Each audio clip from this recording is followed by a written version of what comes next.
नमस्कार। उत्तर प्रदेश के मेरे मतदाता भाइयों एवं बहनों, अब एक बड़े निर्णय का समय आ गया है। पिछले 5 वर्षों में भारतीय जनता पार्टी की डबल इंजन की सरकार ने जो कुछ भी किया है पूरी श्रद्धा एवं प्रतिबद्धता के साथ किया, और जो कुछ भी कहा आपको भरोसे को मान रखते हुए उसे निभाया। आपने स्वयं सभी कुछ देखा है और इन चुनावों तक आते आते ध्यान से सब कुछ सुना भी।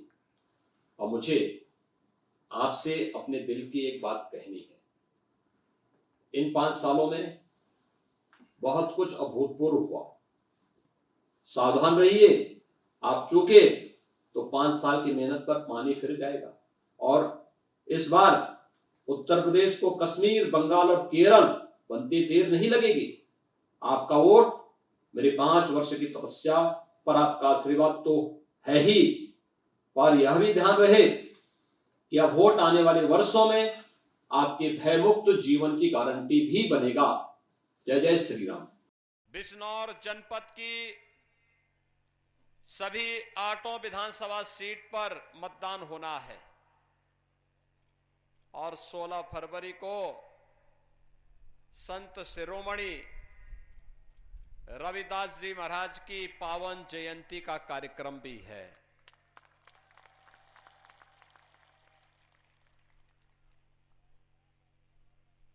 संत रविदास जी ने उस कालखंड में भक्ति के माध्यम से सिद्ध की जिस पराकाष्ठा को प्राप्त किया था, आज भी काशी में आप जाएंगे और संत शिरोमणि रविदास जी महाराज की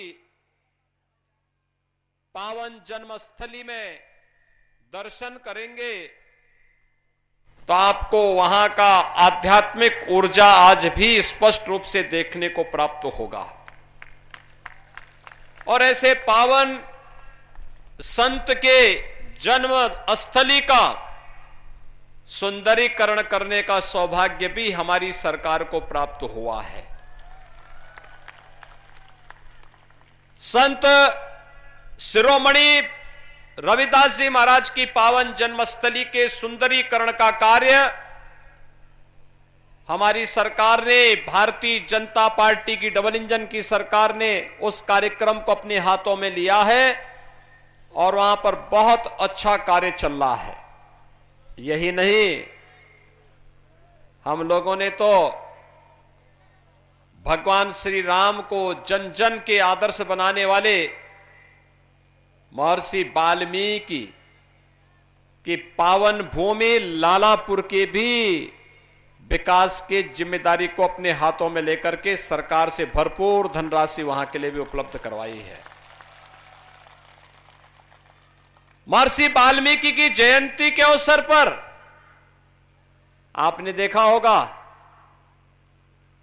हमारी सरकार, भारतीय जनता पार्टी की डबल इंजन की सरकार ने हर देव मंदिर में रामायण के खंड पाठ के आयोजन को प्रारंभ करवाया। पहले रामायण का पाठ करना पिछली सरकारों में सांप्रदायिक माना जाता था, लेकिन हमने कहा भी राम तो सबके हैं और राम के बगैर कोई काम भी नहीं हो सकता। जन्म लेने से लेकर के अंतिम यात्रा तक एक ही नाम साथ चलता है और राम का नाम चलता है।